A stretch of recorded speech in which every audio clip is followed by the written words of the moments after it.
It's the Walk Pod Championship Chat podcast. So this week we are going to have a look at all the games that pretty much took our eye this week in the Championship, the greatest league in the world.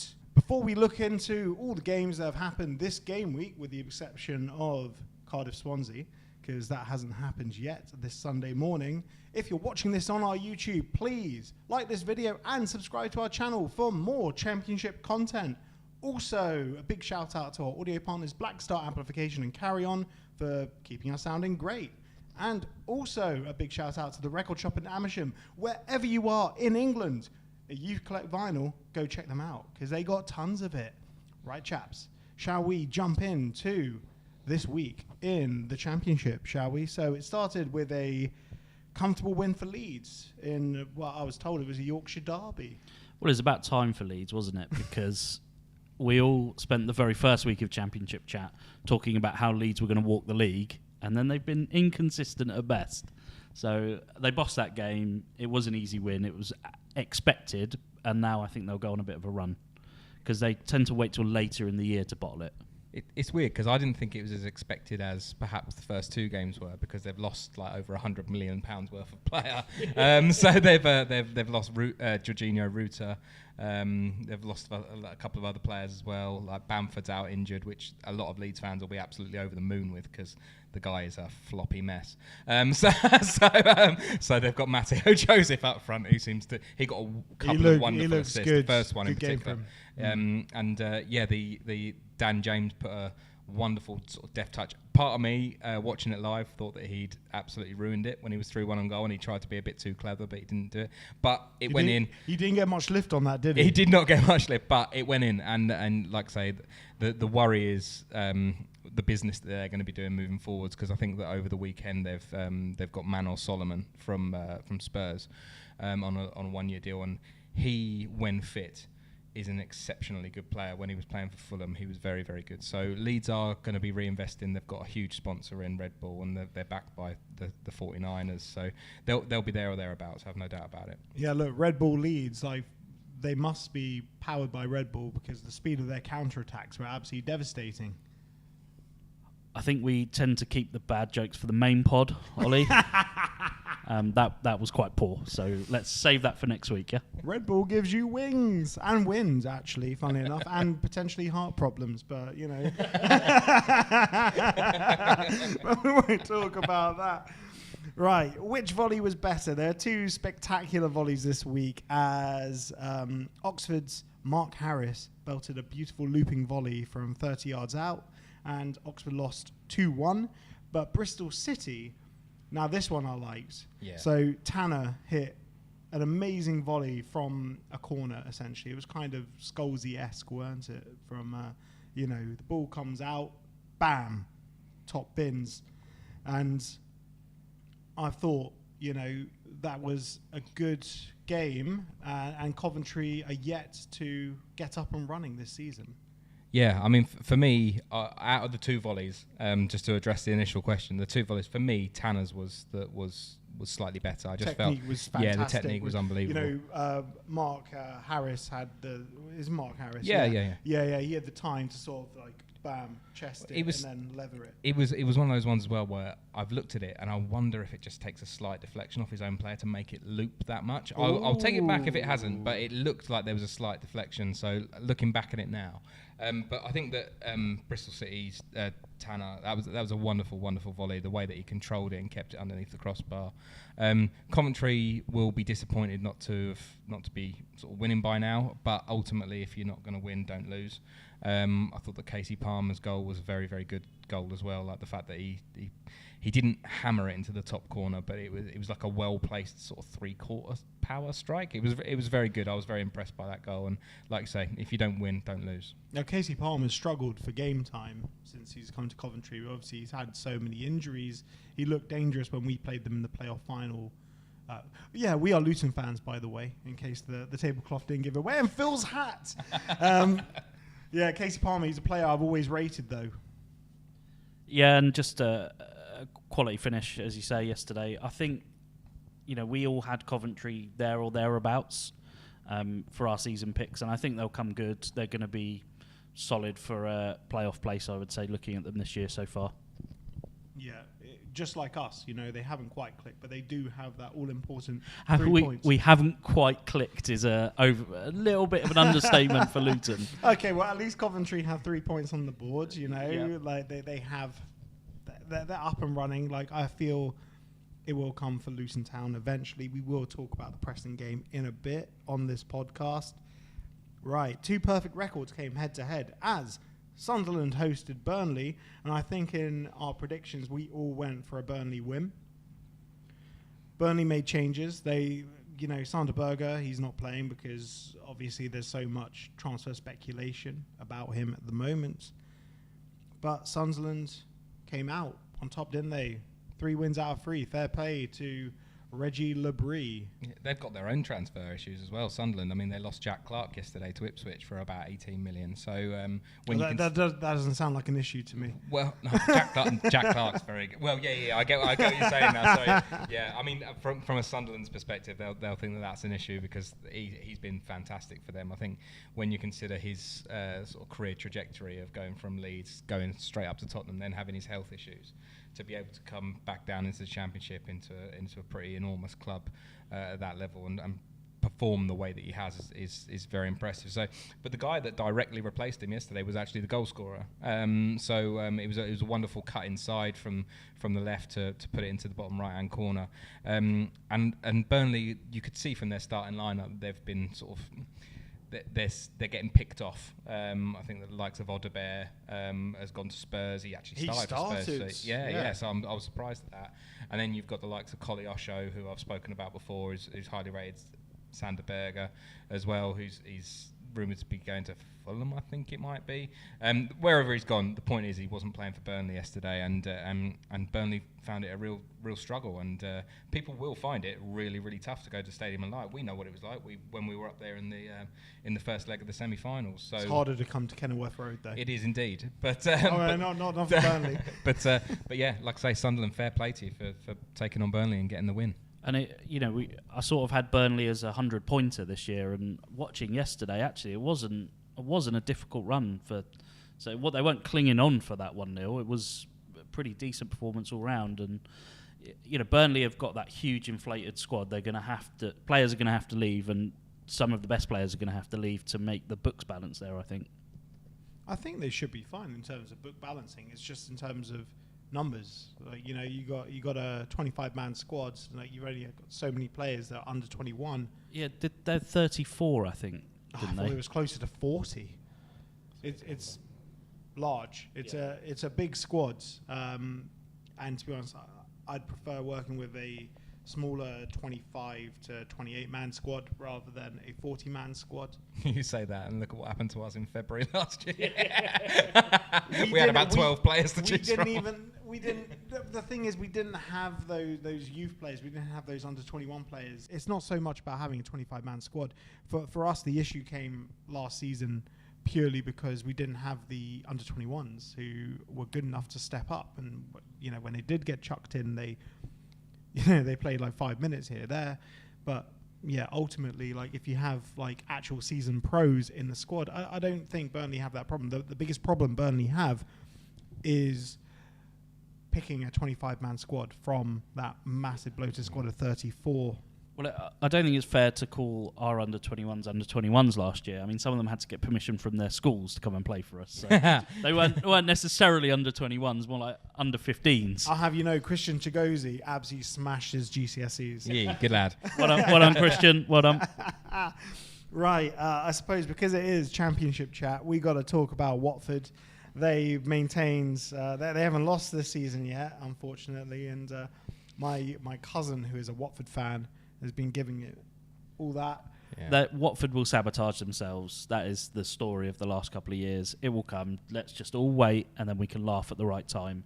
That owner, Pozzo, is just a train wreck. The club is a train wreck, and it will not go well for them at some point this year. So Cleverly's doing well though so far. Yeah, but they're going to sack him in a few weeks. So what does it matter? Nah, if he keeps getting points and keeps them like upper mid-table, I think he could stick around. The back end of last season as well, when he was sort of manager in training, if you will, he had a few really good results. They didn't necessarily win games, but they played some of the top teams in the league at that particular point, and they were doing really quite well. And as painful as it is to say, I think that's probably held them in good stead that he had that sort of brief spell trying to get used to the Championship, and they've hit the ground running. You can't really say fairer than that.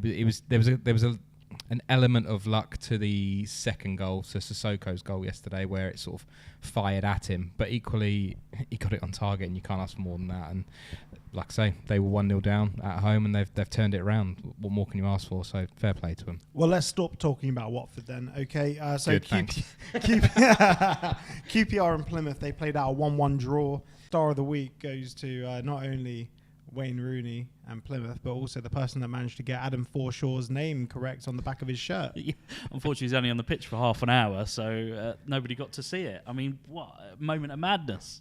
It was awful, wasn't it? I mean, he got booked for literally harassing Dembele beforehand. It was the most yellow that you could possibly get, and then he's just gone lunging in straight after they've got back on level terms through Morgan Whittaker's absolute thunderbolt from outside the area. So the surprise I was considering with regards to how they spelt it was I went to uni in Plymouth, and there's the foreshore, and down there they like to call it the faux show.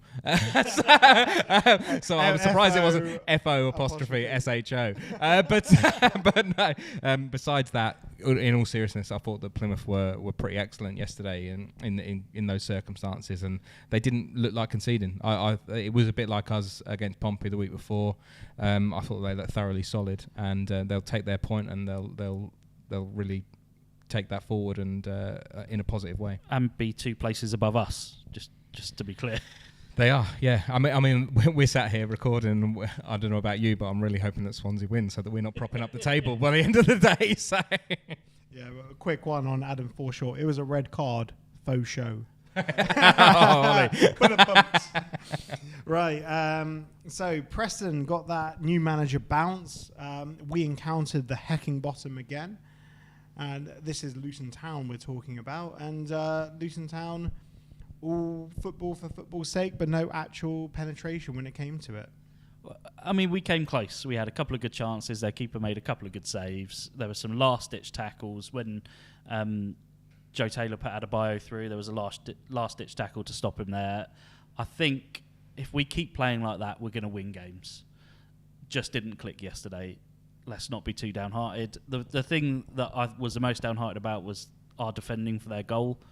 We had 2 centre-halves on the edge of the 6-yard box, and then he had acres of space in the 18-yard box to slot in his finish. So you can't defend like that in any league, let alone the Championship.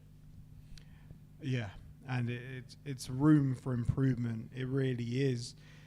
Right, and Pompey. So I quite like the look of Pompey. I think I actually predicted them to get a draw, I believe. You know, you can correct me if I'm wrong. No, you didn't. So they kept an unbeaten start to the season with a point on the road to Borough, a 2-2 draw. Yeah, and again they looked pretty decent, didn't they? Like they were ahead for the vast majority of the game until they succumbed to a penalty in the last minute. I thought that when we watched Sadie, their main striker, play last week, he's a lot stockier than you think. Like, his legs are massive, his thighs are huge, and so he's got a real low centre of gravity, really strong. And he actually caused Mengi a few problems last week. And it was only when Mengi was able to sort of stretch his legs that he got the better of him. But he got a couple of goals yesterday, and I thought that Portsmouth did quite well against a well-fancied Borough side. So Borough, remember, I know that they had the loss after the game against Leeds, but they're up there with some of the teams to watch in this league. So yeah, very good point. And that they'll look at it now that they've played Leeds, they've played Luton, they've played Borough, 3 teams that would expect to be at the top end of the league. They'll be looking forward to some easier games now and trying to sort of get that points tally up. Yeah, they had a thoroughly disgusting start to the league. It was actually really unfair on them. And to be honest, Pompey and Oxford, like producer Matt called Oxford as his dark horse to be absolutely fine. I think both of them will be absolutely fine this season. I do worry about Derby.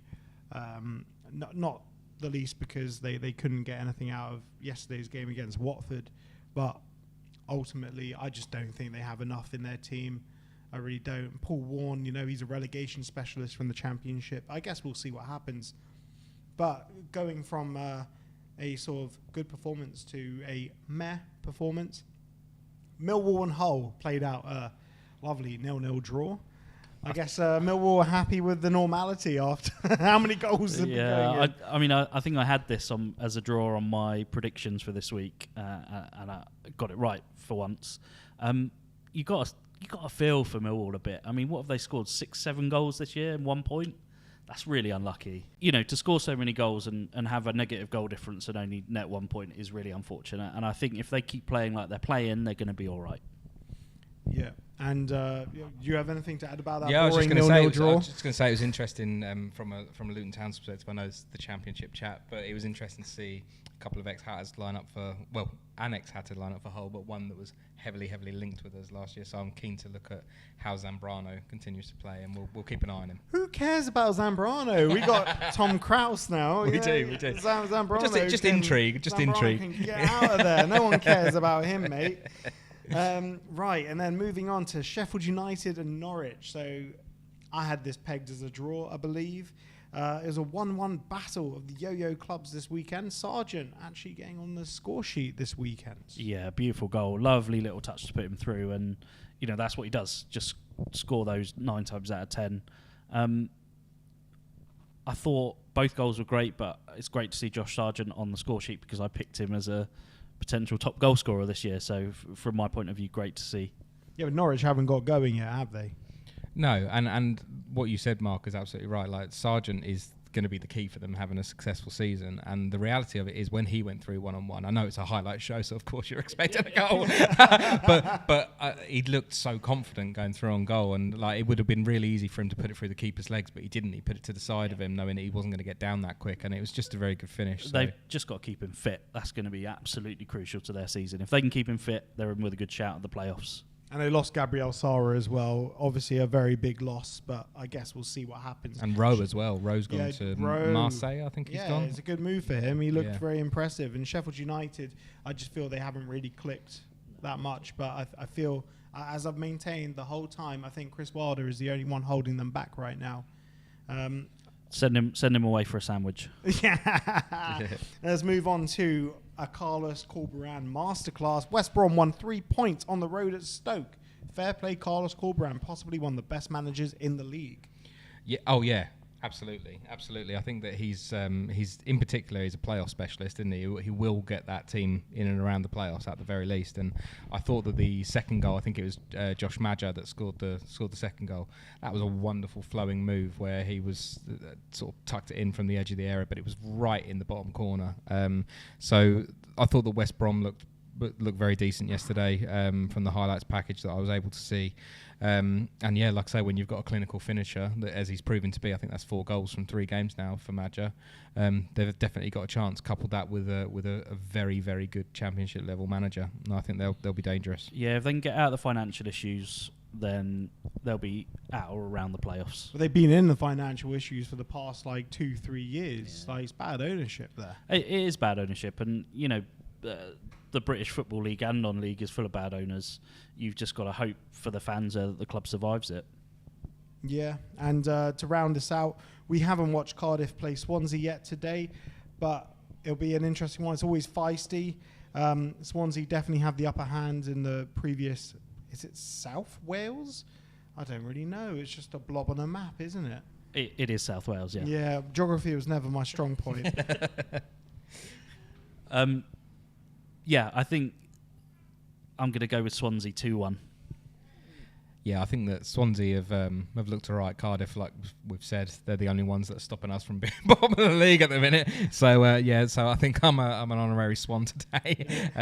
Yeah, fingers crossed. This is not a prediction show. This is the match of the day for the Championship.